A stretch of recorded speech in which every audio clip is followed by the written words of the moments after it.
अष्टपैलू आचार्य गेल्या शतकात साहित्य, शिक्षण, नाटक, वक्तृत्व, विडंबन, पत्रकारिता, राजकारण आणि चित्रपटसृष्टी अशा अनेक क्षेत्रांमध्ये आपला ठसा उमटवला अशा आचार्यांची म्हणजे प्रल्हाद केशव अत्रे यांची आज 127वी जयंती. 13 ऑगस्ट 1898 रोजी जन्मलेले आचार्य एक उत्तम शिक्षक, प्रभावी वक्ते आणि निर्भीड पत्रकार होते. त्यांनी संयुक्त महाराष्ट्र चळवळीत मोठं योगदान दिलं. त्यांनी स्थापन केलेल्या मराठा या वृत्तपत्रातून महाराष्ट्र निर्मितीची जोरदार बाजू मांडली. पण त्यांची खरी ओळख म्हणजे त्यांनी केलेलं अजोड लेखन. त्यांनी झेंडूची फुले या काव्यसंग्रहातून विनोदी आणि विडंबनपर कवितांना एक नवा आयाम दिला. त्यांची साष्टांग नमस्कार, भ्रमाचा भोपळा आणि लग्नाची बेडी यासारखी नाटकं आजही प्रेक्षकांच्या मनात घर करून आहेत. विशेषतः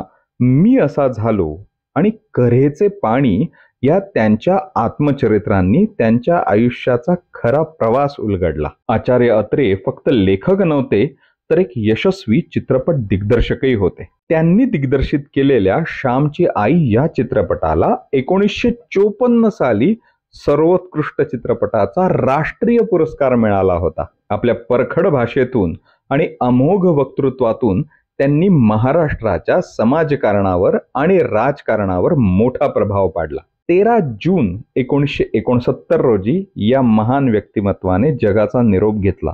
पण त्यांच्या कार्याचा आणि स्मृतीचा सुगंध आजही मराठी मातीत दरवळत आहे. आचार्य अत्रेंना त्यांच्या जयंती दिनी मानाचा मुजरा.